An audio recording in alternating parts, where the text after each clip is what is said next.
रहे हैं रिपब्लिक भारत। नीवा उपा हेल्थ इंश्योरेंस स्टूडियो में आप सभी का बहुत स्वागत है। प्रगति और सृष्टि भी इस बुलेटिन मेरे साथ रहेंगे और सबसे पहले बात करने जा रहे हैं उत्तराखंड के खानपुर की, जहां पर पूर्व विधायक और निर्दलीय विधायक के बीच में वर्चस्व की लड़ाई की तस्वीर सामने आई है।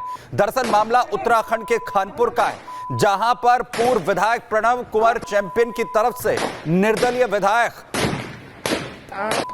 उमेश कुमार के बीच झड़प की तस्वीर सामने आई। दरअसल पूर्व विधायक प्रणव सिंह के समर्थकों ने उमेश कुमार के ऑफिस पर जाकर हमला कर दिया। जवाब में उमेश कुमार की तरफ से भी फायरिंग की गई।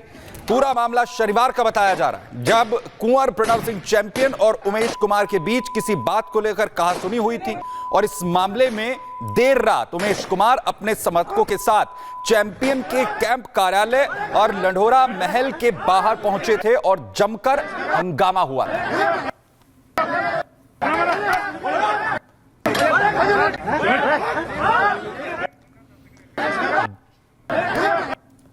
दरअसल कुंवर प्रणव चैंपियन पूर्व विधायक रह चुके हैं और निर्दलीय विधायक उमेश कुमार के साथ उनकी किसी बात को लेकर बहस हुई थी और उसके बाद हालात किस तरह से ये वर्चस्व की लड़ाई में तब्दील हो गए, जहां निर्दलीय विधायक के दफ्तर पर समर्थक कुंवर प्रणव चैंपियन के पहुंचते हैं। कुंवर प्रणव चैंपियन के जो समर्थक है वहां पर फायरिंग भी करते हैं और जो तस्वीरें आकर कुंवर प्रणव चैंपियन कैसे हाथों में हथियार लिए नजर आते हैं, जो वर्चस्व की लड़ाई खानपुर में ये देखने को मिली है। और बताया यह जा रहा है कि समर्थकों ने उमेश कुमार के ऑफिस पर जाकर भी इसके बाद हमला कर दिया।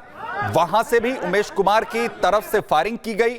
शनिवार की यह पूरी घटना है, जिसमें कहा यह जा रहा है कि शुरुआत में कहासुनी हुई थी और उसके बाद एक दूसरे पर फायरिंग करने तक पूरा मामला जा पहुंचा।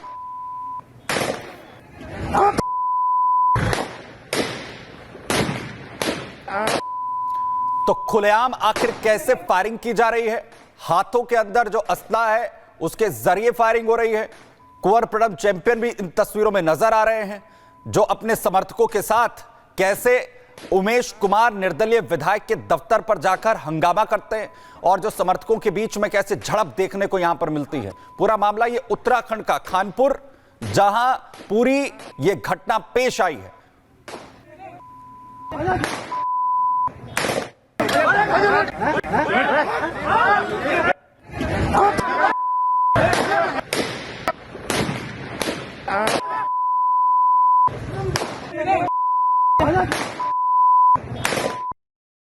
प्रणव चैंपियन पूर्व विधायक द्वारा वर्तमान विधायक उमेश शर्मा के आवास कैंप ऑफिस में फायर का एक जो वीडियो है वो वायरल हो रहा है। पुलिस ने इसको तत्काल संज्ञान में लिया है। आवश्यक इसमें वैधानिक कार्रवाई की जा रही है और इसमें जो भी लोग शामिल हैं जिनके द्वारा भी ये कार्रवाई की गई है उनके खिलाफ सख्त वैधानिक कार्रवाई की जाएगी और इसके वेयरअबाउट्स में जो पूर्व में जो भी चीजें हैं उनको भी शामिल किया जाएगा और जो भी लोग इस पूरे घटनाक्रम में शामिल रहे हैं, जिन्होंने हरिद्वार की इस कानून व्यवस्था को बिगाड़ने का काम किया है या बिगाड़ने की कोशिश कर रहे हैं, उसके खिलाफ हम सख्त कार्रवाई करेंगे। आगे बढ़ते हैं, बात करेंगे सैफ अली खान पर हुए हमले की। आपको बता दें, सैफ अली खान पर हुआ हमला लगातार उलझता जा रहा है। एक शख्स शहजाद नाम के, जिसे पुलिस ने गिरफ्तार किया, जिसके ऊपर हमले का आरोप है। लेकिन आपको बता दें, सिक्योरिटी गार्ड जो उस समय वहां पर मौजूद थे, जब उनसे रिपब्लिक भारत की टीम ने बातचीत करने की कोशिश की कि आखिरकार उस रात क्या कुछ हुआ था या सिक्योरिटी की जिम्मेदारी किसकी थी, क्योंकि जानकारी ये मिल रही है कि आप सुरक्षा का जो पूरा घेरा है वो सैफ अली खान के बाहर बदल चुका है और बातचीत यहां पर की गई, वो भी आपको दिखाते हैं। सैफ के घर के सिक्योरिटी गार्ड हैं। जिस वक्त दुर्घटना हुई आप क्या कर रहे थे? नहीं, मैं नहीं। आप सैफ के घर के सिक्योरिटी गार्ड हैं, रात में आप क्या कर रहे थे जिस वक्त दुर्घटना हुई? अरे मैं नहीं हूँ सर, में क्या? आप ये बताएंगे आप उस वक्त क्या कर रहे थे जिस वक्त दुर्घटना घटी है?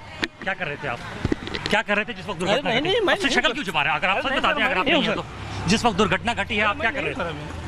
जिस वक्त दुर्घटना घटी है आप क्या कर रहे थे? क्यों सो रहे थे आप उस वक्त जिस वक्त दुर्घटना घटी? नहीं, क्या आपको पता है वो जो अटैकर सैफ के घर में घुसा था, क्या आप उसको जानते हैं? अरे नहीं सर, मैं नहीं। जो अटैकर सैफ के घर में घुसा था, क्या आप उसको जानते हैं? नहीं जानता सर, सॉरी। हाँ, तो आप क्या कर रहे थे उस वक्त? सो रहे थे आप क्या? अरे मैं सवाल पूछ रहा हूँ आपसे, सवाल का जवाब दिए। सीधा सवाल कर रहा हूँ आपसे। आप क्यों? मैं आपसे एक सीधा सवाल कर रहा हूँ कि जिस वक्त घटना घटी उस वक्त क्या कर रहे थे आप? सो रहे थे? बाकी सारी सिक्योरिटी कहाँ थी? बाकी सारे गार्ड्स कहाँ थे? अरे कोई नहीं सर भाई। सैफ के सारे गार्ड्स कहाँ थे? अरे सॉरी सर। आप भी गार्ड हैं उस सोसाइटी के अंदर, सदगुरु शरण के अंदर। उस वक्त जब वक्त दुर्घटना घटी आप क्या कर रहे थे? सिंपल सा सीधा सा सवाल है, उस वक्त आप क्या सो रहे थे? क्या पूरी सिक्योरिटी कहाँ थी? कितने बजे वो आई? आपने पुलिस को कॉल क्यों नहीं किया? क्या आपने पुलिस को कॉल किया जब दुर्घटना घटी तकरीबन 2:30 बजे के आसपास? उस वक्त आप क्या कर रहे थे? आप बताएंगे उस वक्त क्या कर रहे थे आप? पुलिस को आपने कॉल क्यों नहीं किया? एम्बुलेंस को कॉल क्यों नहीं किया? इतना बड़ा हादसा होता है घर के अंदर। Sorry sir. सिंपल सा सीधा सा सवाल है कि आप उस घर में सिक्योरिटी गार्ड हैं और उस वक्त आप क्या कर रहे थे? सो रहे थे? ड्यूटी पे क्या कर रहे थे आप? रिपब्लिक के सवालों का सीधा जवाब दीजिए कि उस वक्त आप क्या कर रहे थे? फिर आप साहब के घर के अंदर दाखिल हो रहे हैं, फिर साहब के अंदर घर के अंदर दाखिल हो रहे हैं, उस वक्त आप क्या कर रहे थे? सिंपल सा सीधा सा सवाल है। सिक्योरिटी गार्ड आपसे मैं सीधा सवाल कर रहा हूँ, उस वक्त आप क्या कर रहे थे? अभी बताइए उस वक्त क्या कर रहे थे जिस वक्त ये दुर्घटना घटी? So here you see। और चलिए आगे बढ़ते हुए अब बात करेंगे मुख्यमंत्री योगी आदित्यनाथ की, जिन्होंने सनातन को लेकर महाकुंभ से एक बात कही जिस पर बवाल खड़ा हो गया। दरअसल मुख्यमंत्री योगी आदित्यनाथ ने कहा कि सनातन धर्म कोई झाड़ नहीं है कि उस पर खतरा कोई भी आसानी से पहुंचा देगा। क्या कुछ कहा आपको इस रिपोर्ट में दिखाते हैं।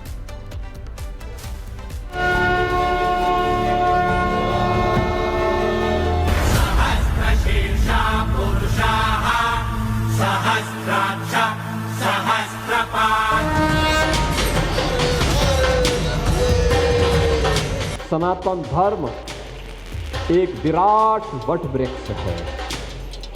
सनातन धर्म की तुलना किसी झाड़ी से नहीं हो सकती है, याद रखना। मुख्यमंत्री योगी आदित्यनाथ कहते हैं कि सनातन की तुलना झाड़ से नहीं हो सकती।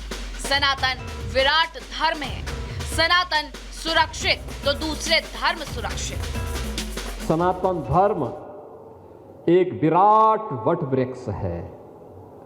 सनातन धर्म की तुलना किसी झाड़ी से नहीं हो सकती है, याद रखना।